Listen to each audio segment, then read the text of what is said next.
तो आज की इस कहानी में आप देखोगे एक ऐसी पति और पत्नी को जो पूरी रात टांगे उठाकर प्यार करते हैं, पर इसके बावजूद भी पति अपनी पत्नी को खुश नहीं कर पाता। दूसरी तरफ उसकी माँ हर रोज अपने बेटे को ठोकते हुए देखती है, इसलिए उसकी गहरी गुफा में भी लीकेज होने लग जाती है और वो अपने बेटे से अपनी लीकेज को साफ करवाना चाहती थी, पर हया की वजह से वो ये सब कुछ कर नहीं पाती। तभी उसका पति अपने एक दोस्त को लेकर आता है जो पूरी रात बिना कपड़ों के अपनी बीवी और अपनी माँ की सर्विसिंग करते हैं। तो ये सब कुछ कैसे कैसे कहाँ कहाँ क्यों क्यों और कितने कितने बार होने वाला है, ये सब आप आज की इस कहानी में देखने वाले हो। तो कहानी को स्टार्ट करने से पहले बता दूं कि ईयरफोन लगाकर बैठ जाइए और वीडियो को कहीं से भी स्किप मत कीजिएगा, क्योंकि एक एक पार्ट बहुत ज्यादा इंटरेस्टिंग है। और चैनल को भी ध्यान से सब्सक्राइब कर लीजिएगा, बेल आइकन प्रेस कर लीजिएगा ताकि ऐसी इंटरेस्टिंग वीडियो आपसे कभी भी मिस ना हो। तो कहानी स्टार्ट होती है और हमें एक दुधारू लेडी दिखाई जाती है जिसका नाम वीवो होता है और उसका बेटा था विंसो। विंसो और स्टेफनी पति पत्नी होते हैं, पर आज भी वीवो विंसो का ऐसे ही ख्याल रखती है जैसे मानो आज भी वो उसी का दूध पीता हो। ये चीज स्टेफनी को वैसे तो पसंद नहीं आती, पर वो घंटा को उखाड़ नहीं सकती थी।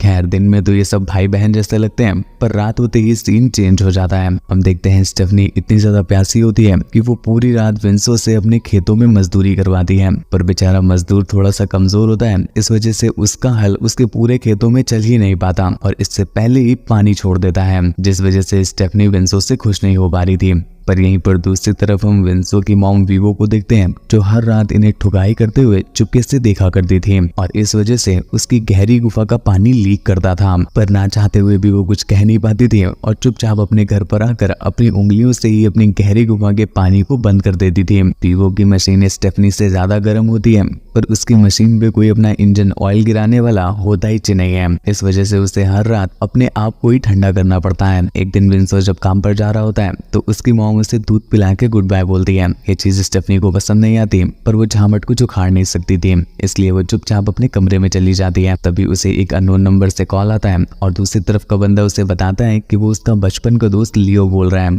जो कुछ काम के सिलसिले से उसके शहर में आया हुआ है और वो उससे मिलना चाहता है। स्टेफनी पहले तो मना करती है, पर कुछ देर उसके मनाने के बाद मान जाती है, जिसके बाद वो वीवो को ये चूरन दे देती है कि वो बाजार जा रही है। पर वीवो को समझ में आ जाता है कि दाल में कुछ काला है। स्टेफनी जब लियो के घर पर होती है तो वो उसे खाना खिलाते खिलाते गर्म करने लग जाता है। स्टेफनी इस चीज को समझ नहीं पाती और उसकी गुजिया लीक करने लगती है। उसकी इस लीकेज को लियो पहचान लेता है और वो उससे पूछने लगता है, क्या तुम अपने पति के साथ खुश हो? क्या वो तुम्हें दबा के पीलता है और तुम्हें खुश कर देता है? इस पर बेचारी स्टेफनी रोने लग जाती है और वो कहती है कि मेरे पति का हथियार बहुत ज्यादा ढीला है, एक तरह से मेरा बाबू पुराना चावल है, बस उसे कुकर में डाल के गर्म करती ही हूँ कि इतने में ही वो पानी फेंक देता है। हमारे शादी को इतने साल हो रहे हैं, पर आज तक वो मुझे कभी लॉन्ग ट्रिप पर नहीं ले गए। ना ना ना ना, कार वाली नहीं, अपने पॉकेट की रॉकेट वाली लॉन्ग ट्रिप पर। इससे दुखी होकर वो वहां से जाने लगती है कि तभी लियो उसका हाथ पकड़ लेता है और उससे कहता है कि बाबू तुम अगर मुझे अलाउ करो तो मैं तुम्हें अपने पॉकेट के रॉकेट में बिठाकर जन्नत की सैर करा सकता हूँ। स्टेफनी वैसे भी गर्म ही रहती थी और लियो की इतनी गर्मा गर्म बातें सुनकर उसे जन्नत की सैर करने का मन कर जाता है और वो लियो को मना नहीं करती, जिसके बाद लियो उसे कमरे में ले जाता है और एक एक करके उसके सारे कपड़े निकालने लगता है और फिर उसकी टांगे उठा के पेलना स्टार्ट कर देता है। स्टेफनी ने इतनी गहरी खुदाई आज से पहले कभी नहीं फील की थी,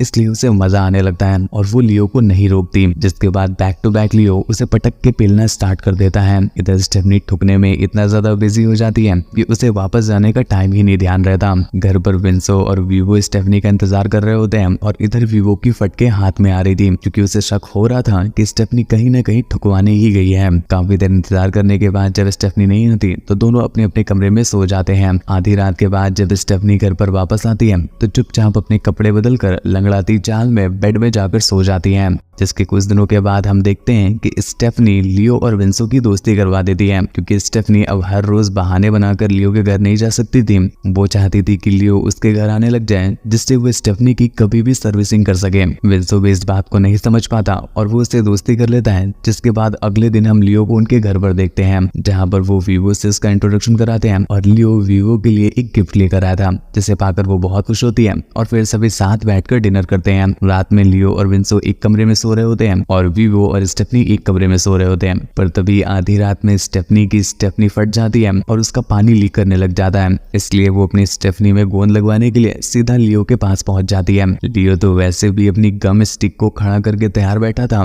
जैसे ही वो स्टेफनी को देखता है वो उसे हॉल में लाकर पीछे से बेलना स्टार्ट कर देता है। स्टेफनी को भी उसकी ठुकाई में बहुत मजा आ रहा था और वो जोर जोर से आवाजें निकालने लगती है। उसकी इन आवाजों को सुनकर भी वो समझ जाती है कि रात का प्रोग्राम चालू हो गया है, इसलिए वो भी उंगलियों में सरसों का तेल लगा के हॉल में आ जाती है। पर यहाँ पहुंचकर उसने देखा कि आज स्टेफनी की सर्विसिंग विंसो नहीं बल्कि लियो कर रहा था। ये देखकर उसकी फटी गुजिया और भी फट जाती है, जिससे उसकी तो और हेल्प ही हो जाती है क्योंकि अब उसे उंगलियां चलाने में और आसानी हो रही थी। पर दूसरी तरफ हम जो देखते हैं उससे हमारी भी फट जाती है क्योंकि उधर से हम देखते हैं कि विंसो भी अपनी बाबू को ठुकते हुए देख रहा था। ये देखकर वो अपनी हाथ गाड़ी चला रहा होता है। इधर भी वो और विंसो छुप करके दूसरे की ठुकाई देखकर खुद को खुश कर रहे होते हैं, पर ये एक दूसरे को नहीं देख पाते। अगले दिन जब लियो अपने घर चला जाता है और विंसो अपने काम पर चला जाता है तो वीवो स्टेफनी से कहती है कि पिछली रात जो तुमने अपनी खुदाई करवाई है मैंने साफ साफ देखी है। ये सुनकर स्टेफनी की एक पल के लिए फट जाती है, पर अब तक उसमें हिम्मत आ चुकी थी और वो कहती है कि ये सब कुछ आपके ढीले लौंडे की वजह से ही हो रहा है। खुद तो ठोक नहीं पाता है तो क्या मैं दूसरे से भी ना ठुकवाऊं। ये सुनकर बेचारी वीवो कुछ कह तो नहीं पाती, पर अब उसकी गुजिया की लीकेज और भी ज्यादा बढ़ गई थी क्योंकि वो अब लियो के लिए तड़पने लगी थी। उसे लगने लगा था कि लियो बहुत गहरी खुदाई करता है, तो अगर वो एक बार उसका ले ले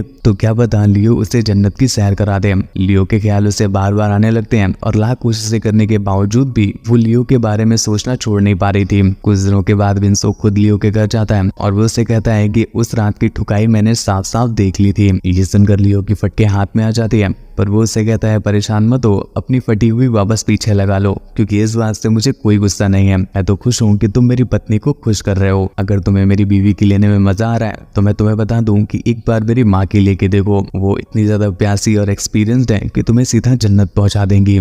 वो भी ठुकाई के लिए बहुत तड़पती हैं और हर रात मैं उनकी तड़प को देखता हूँ जब वो मुझे छुप कर मेरी बीवी को पेलते हुए देखती हैं। भाई साहब लियो को समझे चल नहीं आ रहा होता है कि विंसो ने कौन सा गांजा फूका है, पर जो भी हो बातें वो सही कर रहा होता है। अगले दिन लियो तैयार होकर के विंसो के घर पर आता है और विंसो से कहता है कि आज हम दोनों मिल करके मेरी पत्नी की ठुकाई करेंगे। ये सुनकर के एक पल के लिए लियो की चौंक लेने लगी, पर विंसो से कहता है कि तुम परेशान मत हो, मैंने अपनी बीवी की इजाजत ले ली है और वो अपनी टांगे फैलाकर अपने कमरे में हम दोनों का इंतजार कर रही है। ये सुनकर लियो खुश हो जाता है, जिसके बाद वो दोनों कमरे में जाते हैं और पूरी रात स्टेफनी को दबा दबा के पेलते हैं। स्टेफनी को भी ऐसी गहरी खुदाई में बहुत मजा आ रहा था और वो जोर जोर की आवाजें निकालने लगती है। उसकी इन आवाजों को सुनकर के उधर भी वो गर्म हो जाती है और उसे समझ में आ जाता है कि स्टेफनी की गहरी खुदाई हो रही है, जिससे उसकी तड़प और भी ज्यादा बढ़ जाती है और वो अब डिसाइड कर लेती है कि वो भी जल्दी ही लियो का लॉलीपॉप लेगी। अगले दिन विंसो लियो के घर जाता है और कहता है कि आज रात तुम मेरे घर आना, वो भी अच्छे से तैयार होके। मेरी मॉम जल्दी सो जाती है, जिसके बाद तुम उनके कमरे में जाकर उनकी गहरी गुफा को गर्म करने लग जाना और जैसे ही गुफा की लीकेज हो जाए तुम अपना एमसील उनकी गुफा में घुसा देना। वो इतनी ज्यादा प्यासी औरत है कि तुम्हें मना ही नहीं करेगी और कूद कर तुम्हारा लॉलीपॉप अपने मुंह में ले लेगी। लियो भी उसकी बात मान लेता है और रात को तैयार होकर के उसकी मॉम के रूम में चला जाता है जहाँ पर वो सो रही होती है। सबसे पहले वो उसकी डिसाइड करके उसकी गहरी गुफा में उंगली डाल देता है, जिससे उसकी मॉम तड़प उठती है, पर फिर भी वो कुछ कहती नहीं। जिसके बाद वो धीरे धीरे करके उनको गर्म करने लगता है और एक पल के बाद जब वो इतनी गर्म हो जाती है कि वो लियो पर टूट पड़ती है और खोल के उसका मंजन चूसने लग जाती है। जिसके बाद लियो पूरी रात उसकी मॉम को दबा के पेलता है और उसकी मॉम की ठुकाई की आवाज सुनकर यहाँ पर विंसो और स्टेफनी दोनों बहुत खुश थे। इसके बाद से हम देखते हैं कि वीवो और लियो का ठुकाई का सफर स्टार्ट हो जाता है। वो हर रोज स्टेफनी से झूठ बोल करके कुछ न कुछ बहाना पेल करके घर से बाहर चली जाती थी, पर स्टेफनी को सब कुछ पता था कि वो उसके ही बचपन के दोस्त लियो से ठुकवाने जा रही है। इस तरह से लियो की तो चांदी चांदी हो जाती है। उसे एक ही घर में दो दो डोनट खाने को मिल रहे थे, इसलिए वो इसी शहर में शिफ्ट हो जाता है और इसी के साथ ये कहानी यहीं पर एंड हो जाती है। तो दोस्तों आपको कहानी कैसी लगी नीचे कमेंट करके जरूर बताना, और अगर आप ऐसे ही इंटरेस्टिंग वीडियोस कभी भी मिस नहीं करना चाहते हैं तो ध्यान से चैनल को सब्सक्राइब कर लीजिएगा और बेल आइकन प्रेस कर लीजिएगा।